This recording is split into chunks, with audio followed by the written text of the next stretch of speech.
So today we're going to bleed Eric's brakes because his pedal is mushy and he wants it to stop being mushy. We had to bleed the brakes the other day on the back corner because he changed a brake pad and the fluid came out pretty brown, so it looks like it just needs to be done.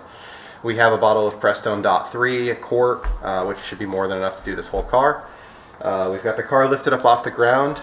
It's just on jack stands and a floor jack right now. We're not going to be underneath the car, so that's just quick and easy. Alright, so we're going to get the tires off the car, and then we're going to start working on it, and we'll do it the old school two-person way where somebody's pressing the pedal and somebody's opening up the petcock.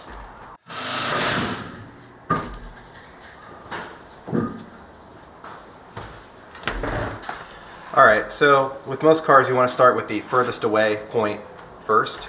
So we're going to start with the passenger side rear tire, and then we're going to go to the driver's side rear, and then the passenger side front, and then the driver's side front, in that order. I have .3 brake fluid.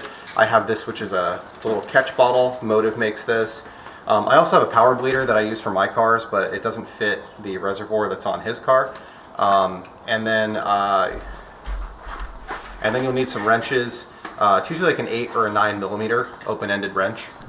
Okay, so what we're doing, if you take a look at this corner, you see this has drum brakes. I'll show you on the front discs as well, because your car might have 4 discs. Alright, so if you look at the brake drum here, on the back side of it, you see where the line goes in? There's this, it's like a metal screw with a rubber cap on it, so this cap kind of pulls off, and you'll see there's like a little kind of a nipple on the back. So what you want to do is you want to take one of these bottles. If you don't have a bottle, you can use other things, but this is really the best way to do it. So you get the bottle and you just kind of put this tube over that nipple, but not over the bolt.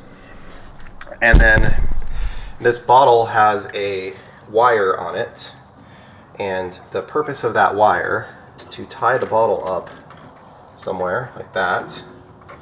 And then you can, just hook it on something, or you can kind of twist it around itself and the bottle stays. You're not holding a lot of weight. You just want to get the bottle so that it's above where your brake is, so that you're pushing fluid up. That way, if you accidentally leave this open and he lets off the pedal, when it sucks fluid back, it won't suck air. So the goal here is to not end up with air inside the cylinder. So on the back side, that nut with that nipple on it, and this car is an 8 millimeter. And like I said, they're generally an 8 or a 9. I think the Mazda 3, when we did that, was a 9 in the front and 8 in the back. So basically here what I want to do is I'm going to have him push down on the pedal, and it's going to build pressure. And then I'm going to loosen up this nut. And when I loosen up this nut, it's going to relieve the pressure out of this tube, and you'll see fluid start to flow upward. Push, hold, open. Push, hold, release. Push, hold, release. Push and hold. Push and hold.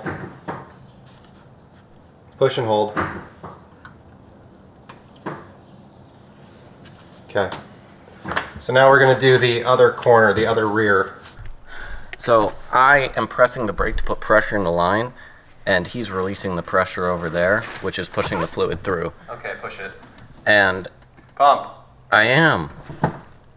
Pump. Pump. Pump. Alright, so on the front, you can see the nipple is right here. So again, we're going to tie up our bottle. You can use like the upper control arm for this. While we do that, we're going to top off the fluid. Wrap this around there like that. Eric's going to top off the fluid, and we're going to stick this here like that. Do it again. You see how this fluid's brown? What I'm basically looking for is when it's going to turn like to a yellowish clear color. Go ahead. The first shot's always going to be the brownest because there's a lot of heat that's generated in here, and that's like the boiling of the brake fluid. Do it again. So you see now how the fluid's like clearish. It's never going to be perfectly clear. I mean, I guess it could eventually get perfectly clear, but it's unreasonable to expect it to. So he can let off the pedal, and then I'm just going to Make sure that's tight. If you leave one of these loose and you take this line off, you've effectively ruined all of the work that you've done, and you have to start over. So we're going to take this off. Normally there would be a rubber cap on here. This corner didn't have it. All right, so this one will be the quickest because the line is the shortest, right? But that's kind of the point is there's a proportioning valve that's up here, and you're trying to drain the longest line first and then progressively shorter and shorter and shorter, so that you run into the least opportunity for them to have air or dirt or whatever in it. So the rears take a lot longer than the fronts do. Brake fluid also eats paint, so you shouldn't get it on your paint because it'll actually eat your paint. That's pro tip. All right, press. So again, you see how dark, like black, that fluid is? Just kind of show that. See like the transition from black in the bottle, black, then it gets kind of browner and browner. Pump. Pump. Pump. Okay. So with that, I think we're pretty good. Gonna add some fluid and go to the max line. So I'll make sure this one's tight. Again, there's no rubber cap on this one, but it should have one. Normally yours would. So we'll take this down. I mean, really the rubber cap is just to keep dirt from getting in the hole. So now you can see my catch can is full. There's like, this is 500 milliliters. What we're going to be doing is we're going to bleed the clutch. Because we just bled the brakes and everything, we're already in the mood to bleed things, so we're going to do the clutch now because my clutch feels a little bit wonky, I think. I don't really know how a good clutch is supposed to feel, but I don't think mine feels right. So we're going to bleed the clutch and show you how to do that. Well, and it's also a reasonable time to do it because clutches typically use brake fluid, which brake fluid goes bad. You can't really store it. So when we're done, whatever brake fluid we have left is essentially worthless.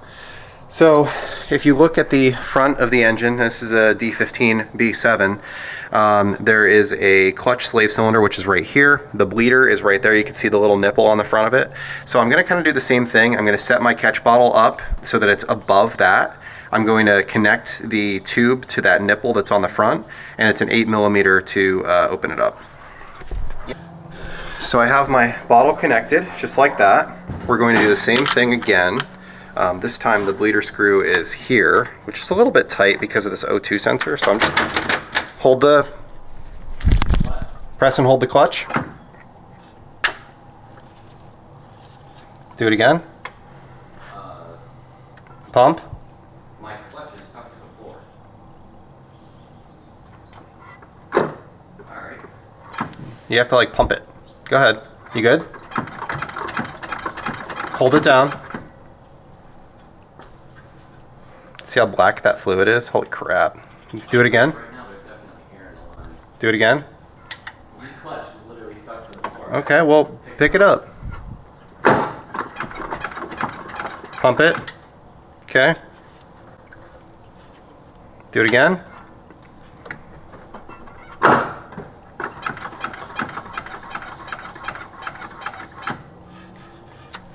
All right, and we're done. We went through almost a whole quart of fluid. A lot of it went into the clutch, and Wow. it's pretty black. This is just the clutch. So that's that. We'll see how it feels and if it can lock the tires up now, and whether or not he needs big brakes, because he thinks he does, but I don't think he does. I definitely need big brakes. Do you think he does? The Miata doesn't need big brakes either. I need big brakes. Goodbye.